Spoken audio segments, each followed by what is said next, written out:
It is my pleasure to introduce tonight's speaker, Mike Rosenberg.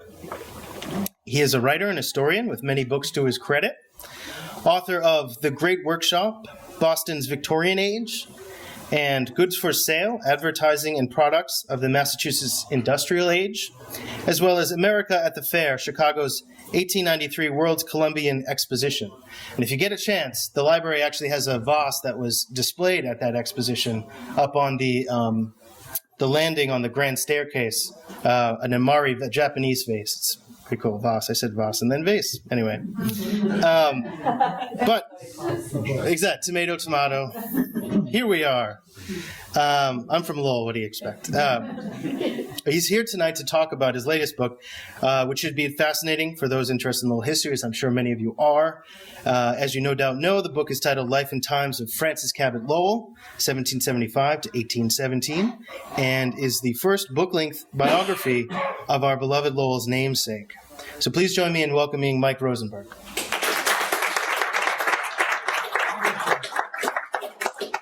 Well, thank you so much for inviting me. I must say, I initiated this. I called Sean and asked if I could speak, and he said, who the heck are you? But anyway, here I am. And other than being married and having 3 children, the 2 great thrills of my life, and I'm just being serious, is to give this talk in Waltham and now to give this talk in Lowell. And it is a thrill to know somebody intimate like Francis Cabot Lowell. Intimate, I mean, he's been dead for 200 years. But to sort of feel I know him and to be able to speak about him in the 2 places where he made a great difference. And what I'll try to do today is to sort of combine the Waltham story and the Lowell story, because he died before Lowell was founded, and his real claim to fame is what he did in Waltham. Now, I may add, as a vanity, I had the book came out in hardcover. It's now out in softcover. I have 10 copies and about 10 more in the car. If anyone would like, they're $20 each, and I'm making no profit out of it.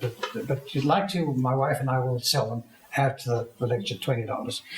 The other person I'd like to thank is Richard Dick, who came out to Needham 6 months ago when I gave the talk in Needham, and I count him now as a friend and a guy I admire tremendously as the kind of person that every city should have, who takes an interest and a love of his own city. So enough flattery.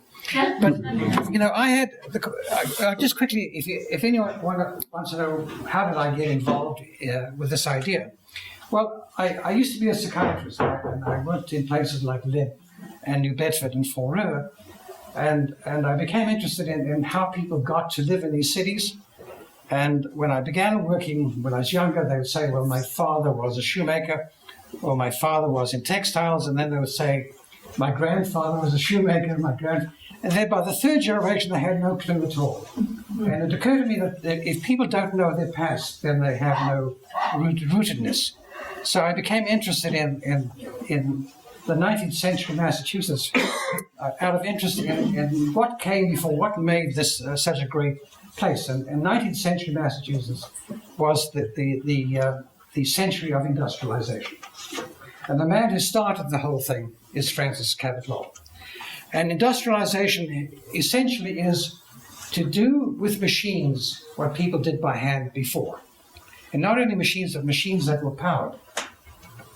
So power machinery is what Francis Cabot Lowell introduced in a big way in Waltham, and it became the model of what happened throughout the rest of the country. Now, this is his mill in Waltham, the famous Boston Manufacturing Company, set up in 1814, almost 200 years ago. And this is the mill, and that probably was the water mill. Now, the mill in those days was powered by water.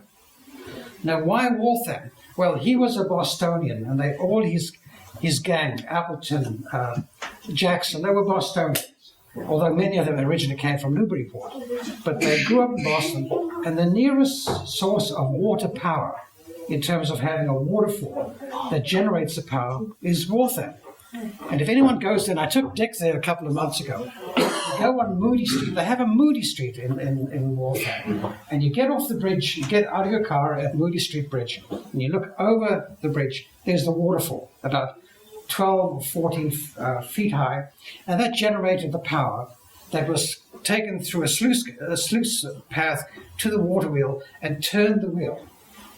And once you turn the wheel, then all the machines in the mill are connected to that water wheel to turn the machines.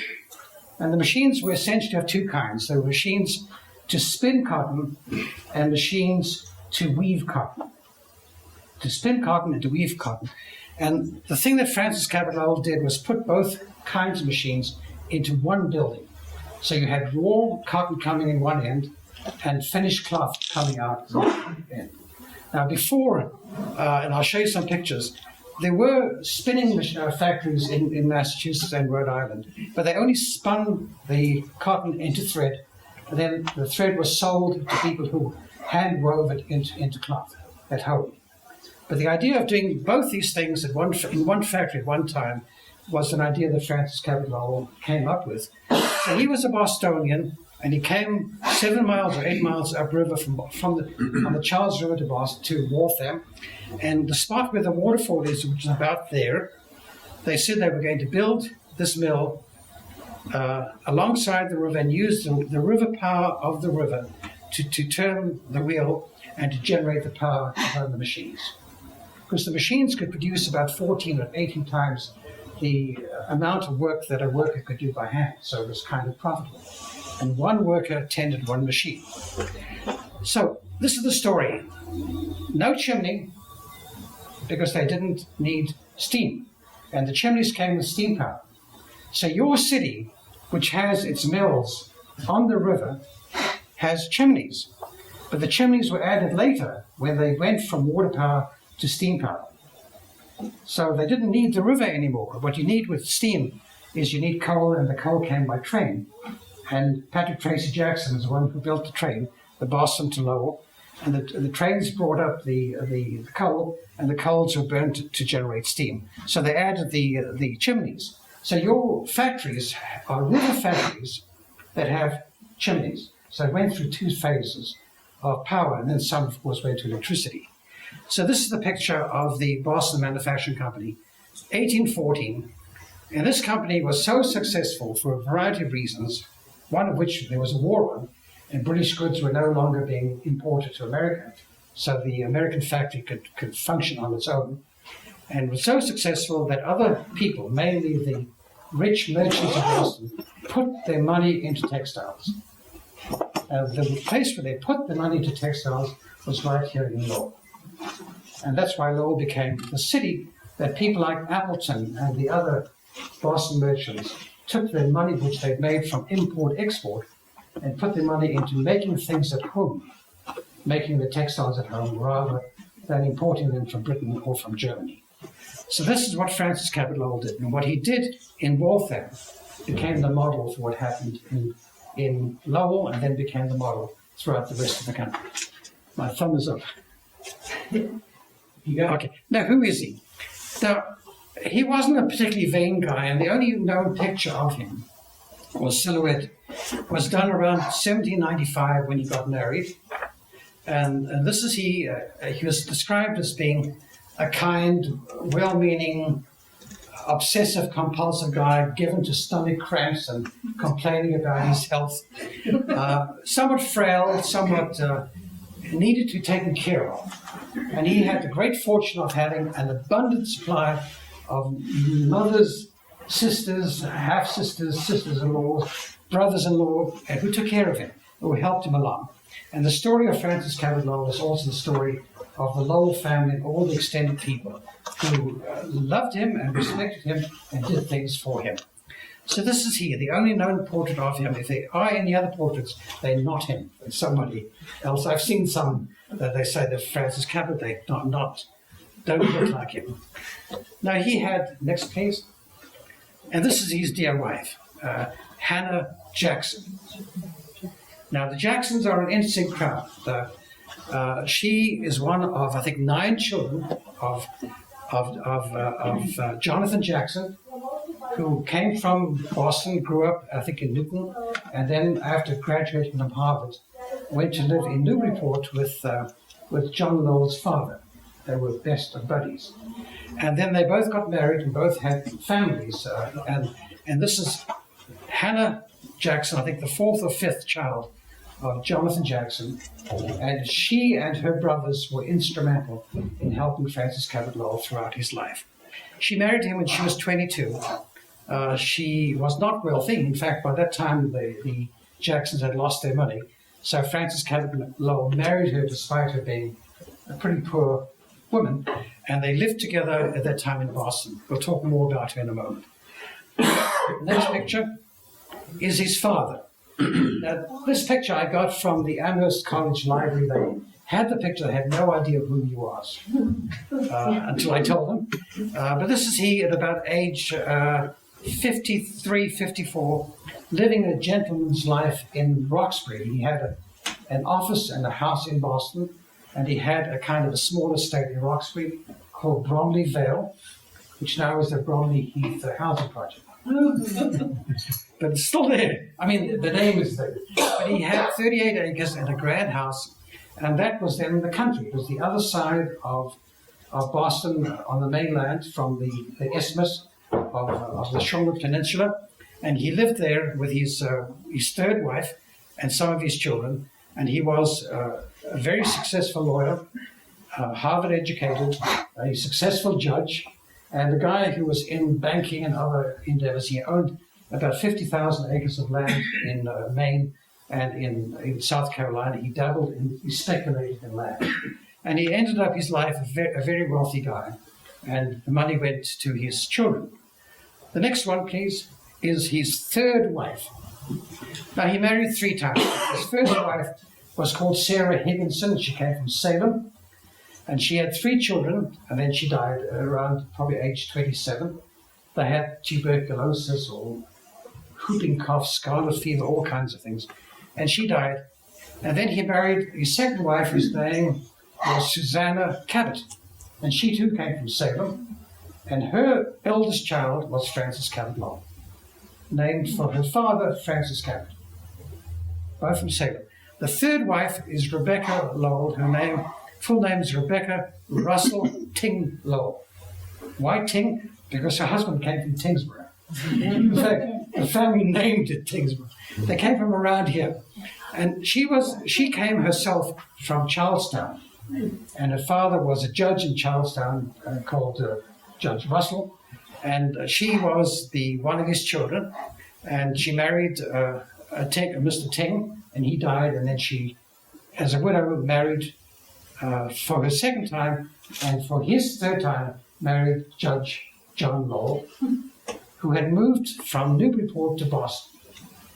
Now, why did he move to Boston? He moved to Boston in 1777, a year or two after the Declaration of Independence, because the aristocracy, or the leading lights of Boston, the governor, the assistant governor, the attorney general, were all loyalists.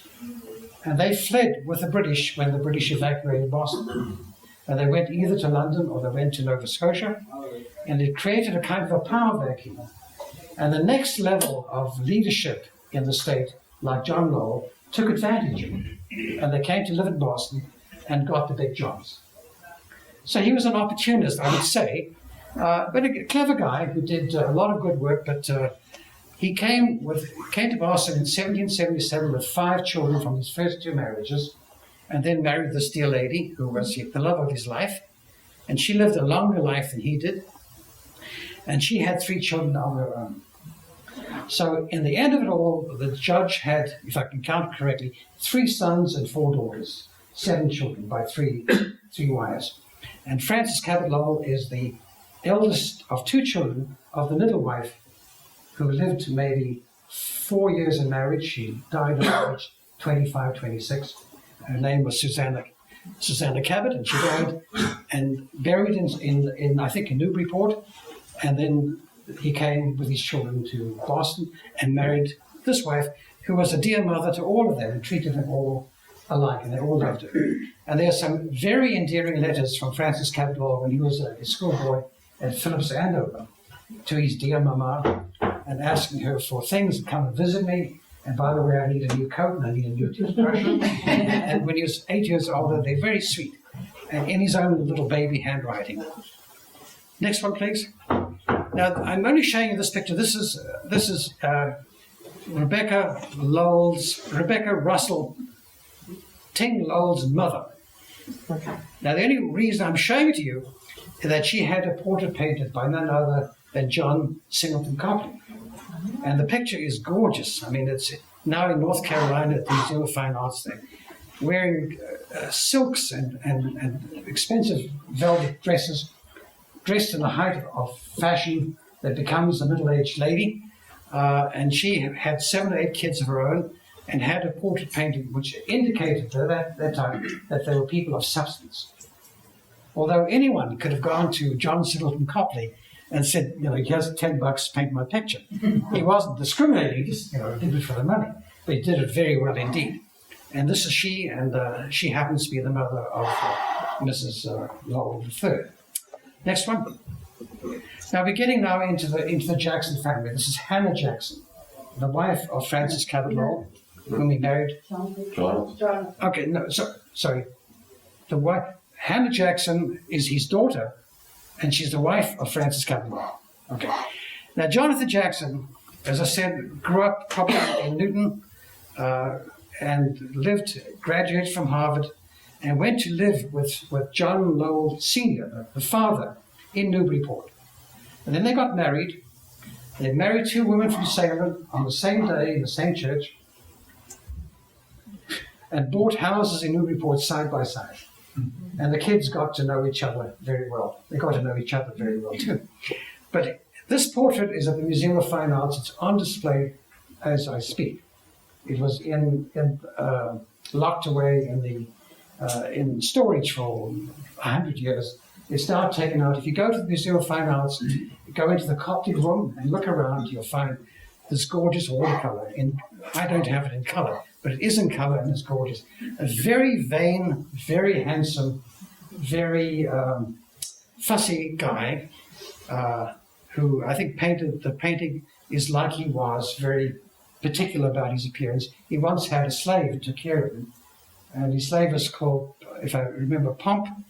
And when America declared independence, he let his slave become free, and Pomp went to live in around here. And Pomp's Pond is named for him, I'm told. In where? Andover. In Andover. So it's around here. So anyway, so that's him. Now he made a ton of money with ships, and then he gave the ships to the United States government during the war, used them as fighter British, and he wasn't paid for it, so he lost all his money and became quite poor, and lived most of the rest of his life in poverty. And despite that, Francis Cabot Lowell kept in touch with the family and married his daughter. Now, they were a remarkable and very, I would say, handsome family. I'll show you some more. And this is his wife, whose name was Hannah Tracy Jackson. Now, she was a Tracy, and her father was Patrick Tracy. And her son, of course, is Patrick Tracy Jackson. And he gets his name from his grandfather. So she was one of his wives. He married twice, and she's the one who had 9 children, and then exhausted herself and died. And the children, I'll show you her children. These are some of them. Next, please. And this is her son, Charles, who became the Supreme Court Justice in Massachusetts. A very scholarly guy who was an expert at law. And Francis Cabot Lowell's best friend. They went to Harvard together. They grew up together. And they remained the best of friends until Francis Cabot Lowell got older, and then he relied on the 3rd brother, Patrick Tracy Jackson, who became his second lieutenant, although Patrick Tracy was about 5 years younger than he. When he was younger, the first one, going back one. When Francis Cabot Lowell was younger, this guy was his best friend. The next fellow, next slide, was the Dr. James Jackson, and Francis Cabot Lowell, in fact, paid for this guy's education to go to England to study medicine, because he was that kind of guy, and he was quite wealthy, and he gave the money sort of slyly. No one knew about it except Charles Jackson, who asked for it. And he went to London, came back, and became one of the principal doctors in the Back Bay, at least in Boston, and became the principal physician of the Mass General Hospital. and the first professor of medicine at Harvard. He wasn't a brilliant guy, but he was a very steady fellow who believed in exercise and told people you should exercise. And he would walk from patient to patient. So he lived until 88, so maybe he had something to say about it. The third of the third brother, next please, is Patrick Tracy Jackson, whom you know very well from Lowell. And he's the guy who became Francis Cabot's principal assistant. And when Francis Cabot Lowell died, he carried on the work of bringing the ideas from Waltham to Lowell, and moved, in fact, to Lowell, and helped run the show here. And the first, if I'm correct, the first locomotive that ran between Boston and Lowell was called the Patrick, named for him, because at the Lowell machine shop they began to make locomotives to run on the Boston to Lowell line, the first railroad line in America, I think, at least in Massachusetts. And he's the guy who did that. And he was a very, I think, responsible, likable guy, and made sure that whatever Francis Cabot Lowell wanted would get done. Next, please. Now, Francis Cabot Lowell also had two brothers, and this was the younger of the two, the Reverend Charles Lowell, the son of the third wife.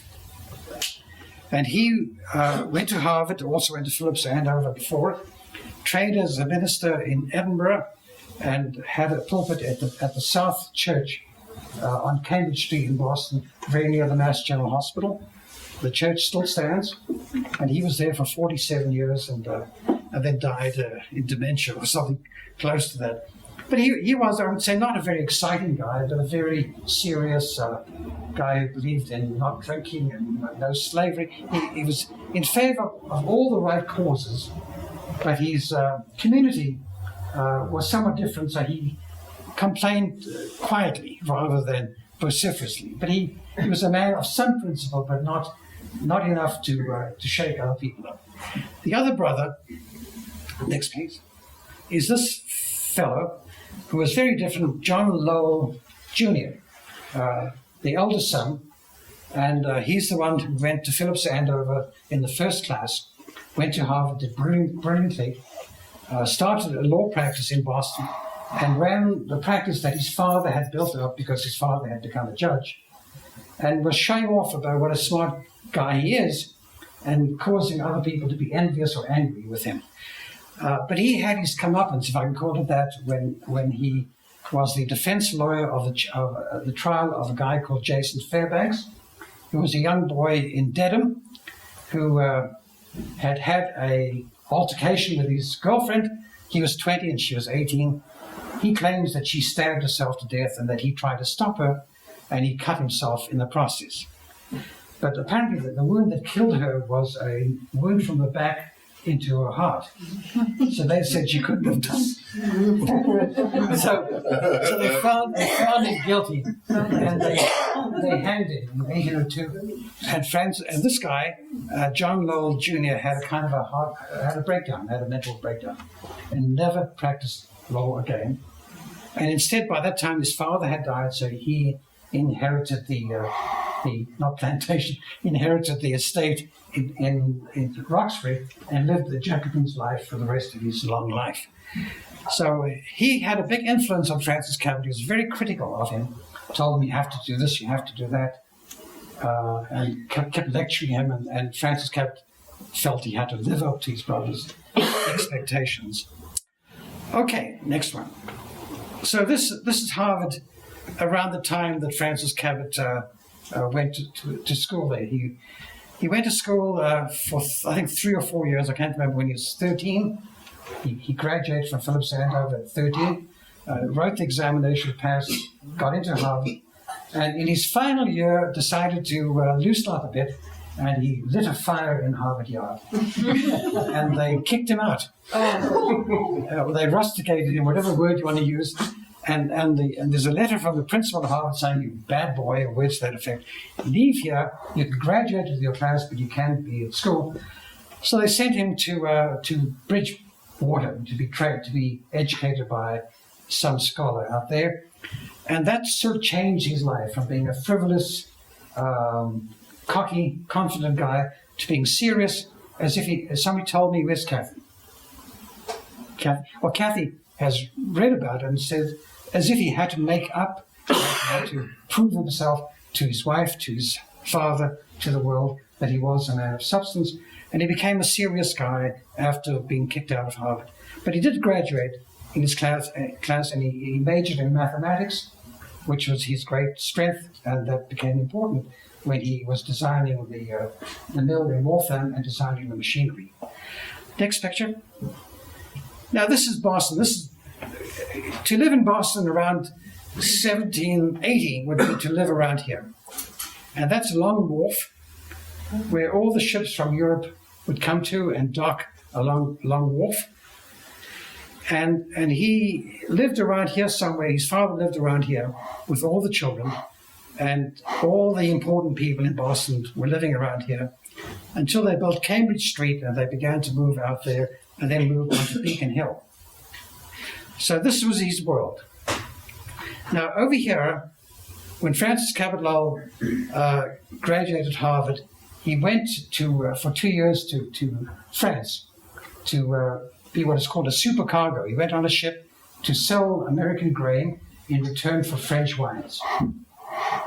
And he went to France at the time of the French Revolution. And he saw people being hanged or guillotined and all that stuff. And he was kind of oblivious. He was just enjoying himself and learning French and finding some girlfriends. I mean, literally, that was his interest. So he's only 18 at the time, so one can sort of understand. When he came back to Boston, he set up on Long Wharf here as a merchant, importing goods from China and goods from India, and selling those goods like Chinese silks and Indian cloth, and selling them up and down the eastern seaboard to people in Philadelphia, in Baltimore, in New York, and other places. Now, in 1806, 1804, he did something quite remarkable. I think it's the next picture. Okay, so this is Boston as it was in his time. Boston was a peninsula called the Shoreham Peninsula, linked to the mainland by this thin piece of land where Boston University now is, around there. And this is where Roxbury was. So you can see his father living around here and going once a week or twice a week by horseback into Boston to his law office. And this is Long Wharf here. And this is called the Front Bay. And this here was called the Back Bay. So when they filled that up, they called it the Back Bay.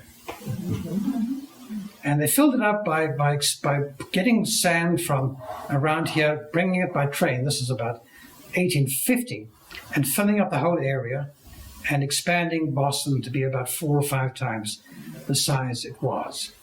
So in Francis Cabot Lowell's time, he lived around here. He lived on Cambridge Street, and this was his world.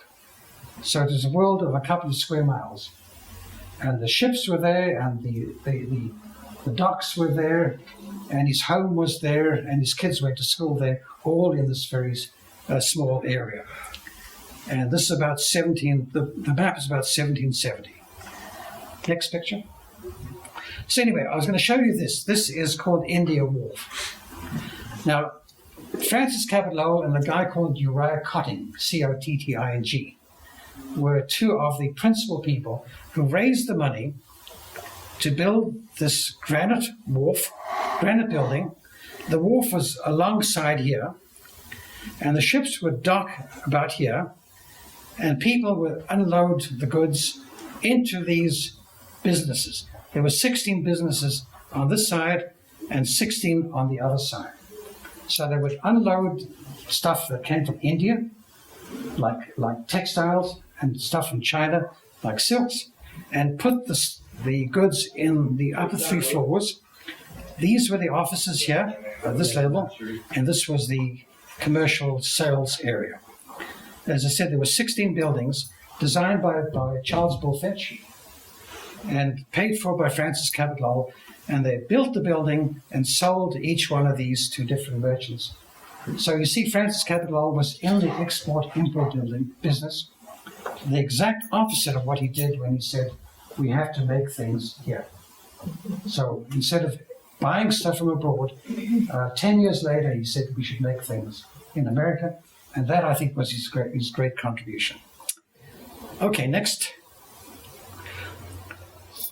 How much patience? Do you have patience? Okay, let's keep going. Okay, now he didn't start the whole thing. The idea of manufacturing at least cloth, at least cotton thread in America dates back to about 1790. And the first factory was, of all places, in Beverly. And this is a factory built by the Cabot brothers, by his uncles, when he was a little boy of 12 or 13, a boy of 13.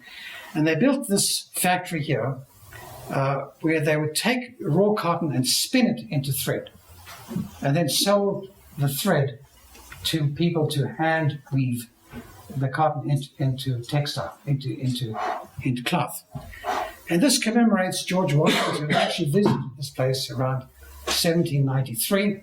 And George Washington, the President of the United States, was on a triumphal tour and came to see this place and said, what a great idea, we're going to make things at home. So it goes back to almost 15 years with Francis before the experience in warfare. Now, the next part of the story is, I'll tell it quickly as I can. Eli Whitney. The same time that Francis Cabot Lowell was starting to get into the export-import business, Eli Whitney, who was a Yale graduate, came from Southborough near Worcester, Mass., landed up in the South and saw the slaves picking the seeds out of the cotton, one by one. And it took forever. It was hard work. So he said, well, why don't we have a machine to do it? So he invented the cotton gin, which is a kind of a clumsy machine that would pull out the black seed from the cotton ball. Now that little device expanded the range of cotton throughout the South and also increased the number of slaves needed throughout the South. And that was what he did. He didn't intend that, but that was the consequence. And the South went from being a small cotton producing area to becoming humongous and became the cash crop of the South. Now, where did the cotton go? It went to England, because by that time, the English were starting the Industrial Revolution to have machines that could spin cotton and could weave cotton into cloth by machine. First of all by water power and then by steam power. So Eli Whitney's little invention led to the expansion of cotton growing and to the expansion of exports from the South to England. Next picture. And also in Rhode Island, there was this guy, another slave transporter, Moses Brown, who founded a small cotton spinning company in Pawtucket, which is there to this day. If anyone would like to go visit it, it's near where the Pawtucket Red Sox play. And he put up the money with the next person, Samuel Slater, who had the expertise, and they began to spin cotton in Pawtucket around 1790, which is about 14 years before Francis Cabot Lowell got in the business. But all they did was spin cotton into thread and not weave it into cloth. So Francis Cabot Lowell did a kind of a quantum leap ahead of these guys. And that's all they did for many years. They became quite wealthy at it. But Francis Cabot Lowell was way ahead of them 15 years later. Okay, next. Now, who were the guys in England who did this fantastic revolution? There were two or three of them. This is perhaps the most important guy, Richard Arkwright, who invented the machine to spin cotton into thread. Instead of doing it by hand, the old-fashioned way, they could spin it by machine, and he became immensely wealthy. The next fellow was Edmund Cartwright, who invented this machine, which was a machine to weave. And anyone who walks around the mills here will see lots of these looms, power looms. It was a kind of loom worked by water power that would do the things that people did by hand. Now, how did he do it? He was a minister.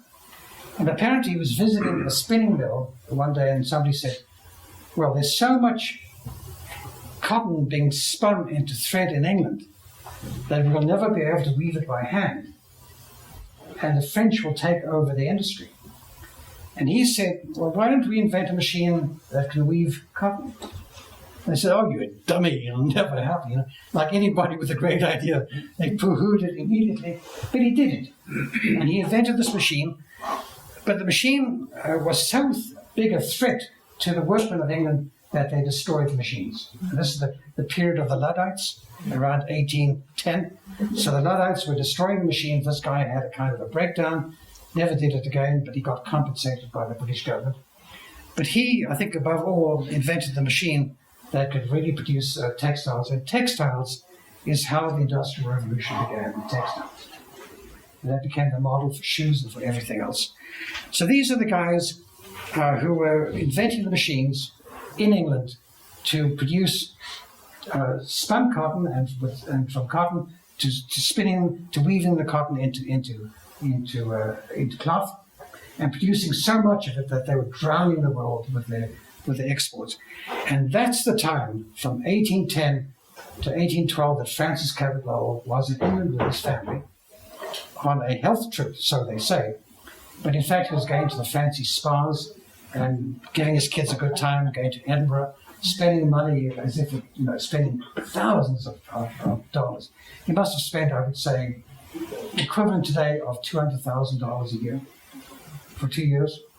So he was $150,000, a lot of money, buying watches and buying fancy things, and would go into a store. This is typical of Francis Cabot Lowell. Go to a store and buy 4 gold watches, and then bargain about deduction for cash, and get 10% off. And he did that many times. He sort of get a deduction for cash. But while he was there, he heard about these factories. And he went to visit some. It's very poorly documented. He didn't write about it. At least I've read his letters, and there's almost nothing about visiting these mills. But apparently he went, and he was fascinated by these mills producing cloth from spun cotton by machine with power, and by that time it was steam power. Now, the Americans didn't need steam power because they had enough water power. I mean, just look at your river here and see how much water power you've got. So these guys were the example, and when he was in England, the loom, the power loom, and the spinning jenny were being used everywhere, and the English were dominating the world in export of textiles. And he said to himself, I can do the same thing in America. And while he was in England, he had a visit from a guy called Nathan Appleton, who was a merchant in Boston, and they talked about this idea. And Appleton said something like, what a great idea. When you get home, let's talk about it and I'll help you. So, the next part of the story. This is Nathan Appleton. He was a very prosperous merchant in Boston, and he was the first one outside the family to put money into the Boston Manufacturing Company. And he did it, I think, kind of as a long shot, as a gamble. He said, let's see what can happen. But he did it. And once he did it, then the other merchants were willing to try, because he was kind of one of the doyens of the Boston merchant community. Okay, next, let's see what's coming. Okay, so Francis Cabot Lowell in 1812 comes back to Boston. He's got this plan in his head. He's going to produce textiles in America. And everyone says, stupid idea, it'll never work, we can't compete with the British. They had a kind of inferiority complex. He said, I can do it. But he needed, other than money, he needed a mechanic who could take the ideas that Francis Cabot Lowell had and translate the ideas into practical machinery. And he was a guy from Newburyport, from Newburyport, most of it. But he was a kind of a lower socioeconomic class. He was a guy who left school around age 12, worked in a spinning factory for most of his life, but was very adept at fixing machines. And Francis Cabot Lowell hired him to run the machinery and to build the machinery for the new factory in Waltham. And there's a Moody Street in Waltham, of course, and there's a Moody Street, I think, in Lowell. And this is the guy who did it. And I think he was instrumental in creating a managerial class in America. That you didn't have to be Harvard or Yale or Princeton. You could be a simply educated person with a good brain and a good way of doing things. And what these factories in Lowell created was opportunities for hundreds, maybe thousands of mechanically minded people who could run machines, who could run a combination of machines. And this is the guy who set the example. He ran the Waltham machine shop, and when Francis Cabot Lowell died, he transferred to Lowell and ran the Lowell machine shop until he too died at age 54. So this is Paul Moody. Okay, any more? Let's have a look. Well, this is people talk about the Lowell system. How did he do it? Well, first of all, you have to have a good idea, and you have to be persistent to the point of stubbornness, and that Francis Cabot Lowell was. And you have to have enough money, and he did this by putting his own money into it. He needed $100,000, which is worth today maybe 50 million, something like that, maybe more. He put in maybe 2 or 3 million by today's standards, and then, in my opinion, gave money to his brothers-in-law to put money in as if it was their money, when I think in fact it was his money. And then when he had $52,000 put in together, he went to Appleton. He said, well, you put money in, and Appleton put in $5,000, and that was the tipping point that allowed other merchants to put money in. So they got the $100,000, which is what they needed to begin. They needed cheap power, and they had, of course, the Charles River. They needed machinery. Now, this is where the story gets complicated. Did Francis Cabot Lowell copy the English, or was he an innovator? Well, clearly he learned from them, but he improved the machines to fit local conditions. Now, here's one example. And I have a letter from Patrick Tracy Jackson, who said, Frank, he called him Frank. Right, Kathy? He said, Frank, what can we do? In winter, the ice gets into the water wheel, and it clogs up the wheel, it stops the wheel, and then the wheel cracks the ice, and then it begins to spin faster. So they had all kinds of mathematical calculations to work out that have to do with here and not England. And so I think that Francis Cabot Lowell and Paul Moody not only had the combination of spinning and weaving in one factory, but modified and improved on the machines so that he was an innovator in his own way, rather than just a plagiarist or a copier. So I give him great credit. And he was mathematically inclined, so he used his head to do it. Now, in 1816, some people wrote to him and said, Mr. Lowell, how do you do it? He said, well, you have to have machines that work and that you can train a worker in a month to operate a machine. And that, I think, is the essence of maybe the dehumanization of the Industrial Revolution. But the essence of the Industrial Revolution is that the machine does the work and the worker supervises the machine. So what a change from 5 or 10 years of apprenticeship when the person learned how to do it by hand. Here, the machine did the work and the person just made sure the machine was working fine. And you could learn it in a month. The next part of the deal was cheap raw material. Well, the cotton came from the south. And all these guys here, although they were against slavery, had connections with the south and would buy cotton from the south and sell raw material, would sell grains, what have you, to the south. So they had business dealings with the south. Next, capable management. Now, one of the stipulations of this plan was that Patrick Tracy Jackson would work full-time, and he'd live in Waltham and run the show in Waltham, which he did. And then, of course, you had to have motivated workers. And this is the whole thing about, it was capitalism with a soul, because Francis Cabot Lowell was like a big daddy and taking care of these farm girls who were educated, but old-fashioned and hardworking and wanted money for themselves and their families. So they came from the farms of New Hampshire, Vermont, and Maine to work in the mill, and then after 2 or 3 years would go back home. And that's the same thing that happened here in Lowell. And then, of course, a plan of selling the stuff. And this is where Appleton came in. He knew how to sell stuff. And people were prejudiced against American goods, but Appleton somehow got around it and sold them American goods. Just a few more minutes and we'll... Next, please.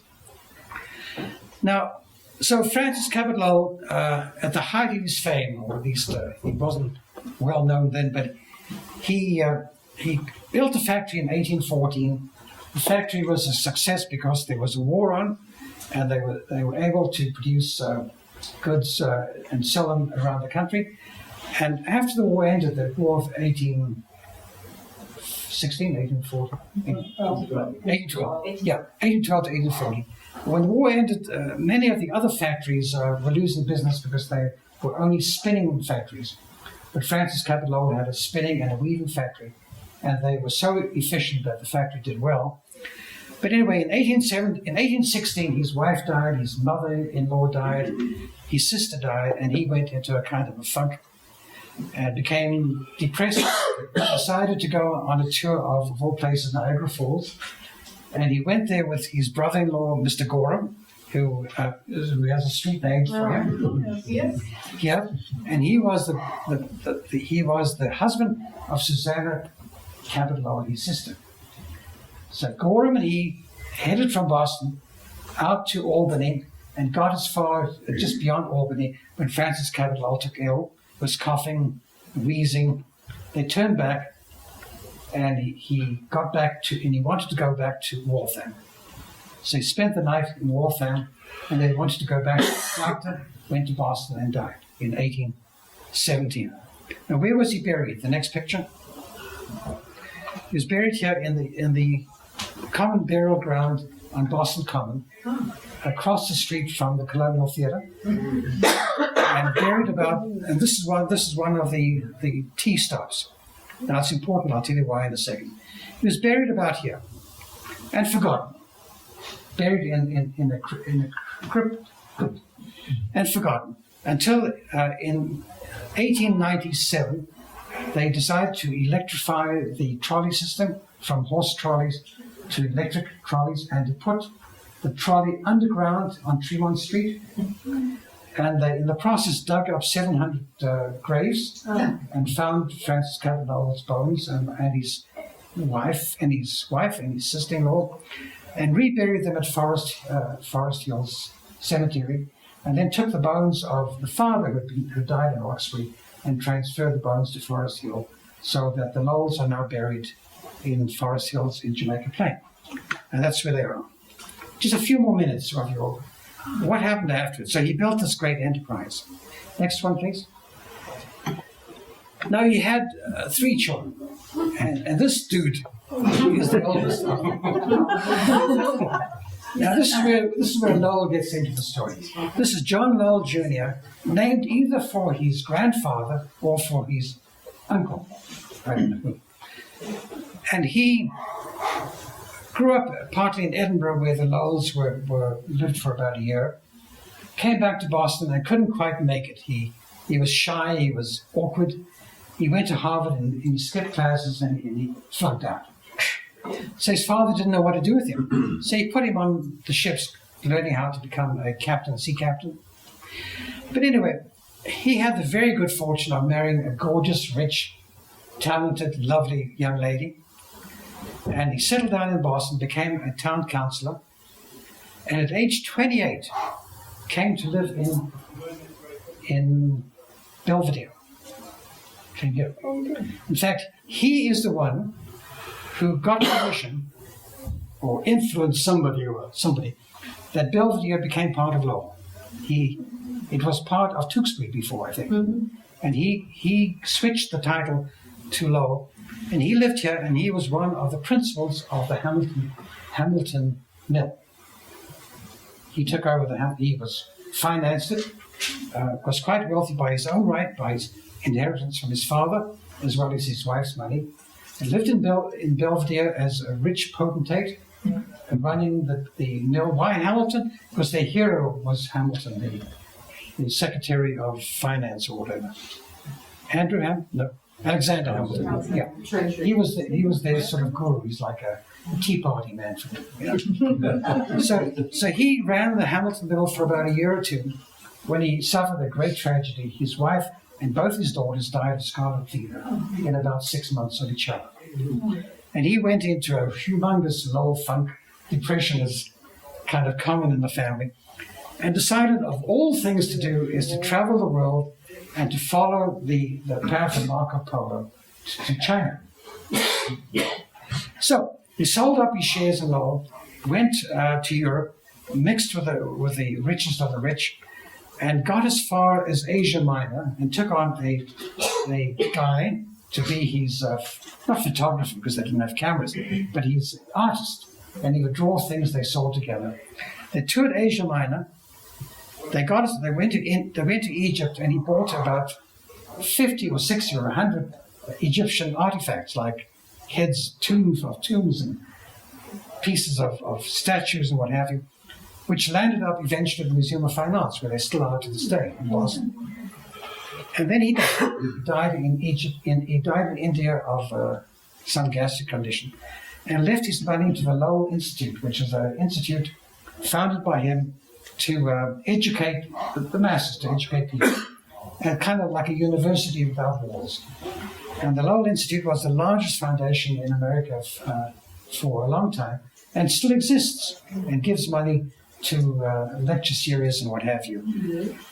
So he had a big role to play here in Lowell. He died about age 36, younger than his father. Tried to emulate his father, but didn't quite make it. And a few more just for the heck of it. This next slide, please. And this is the Hamilton Mill, I think. At least the website said so. Yep. And it's now an apartment complex, but it's a great building. I think it must have been built around 1828. Great looking building. Water This power. one was built much later. This is like 1880s, 1900. When was it built? This is a much later A building. later building. Okay. This is not an original building. It's like Oh, yeah. 1890s, 1900s. Oh, thank you for telling me. Okay. Well, they called it the Hamilton Mill? It was always the Hamilton, but they were always tearing down the buildings and building new buildings from Oh. 1820s on. So none of the 1820 buildings. Oh, Has gee. survived. Oh, really? They're all gone. I shouldn't speak yet because you guys know all the Next one, please.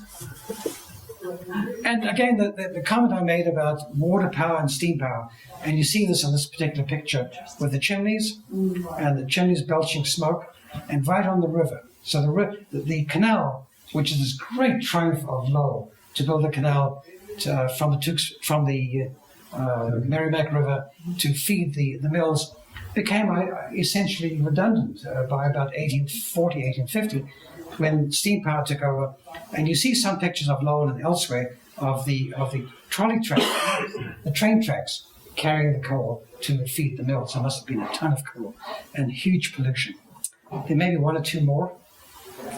And of course, whatever happened in Waltham, the boarding houses, the hours of work, the education, the spinning and the weaving were translated to Lowell, but on a much larger scale. Because Lowell, the river here is about 40 times the power of the Charles River, and the number of mills you have here is a huge leap compared to the teeny mills in Waltham.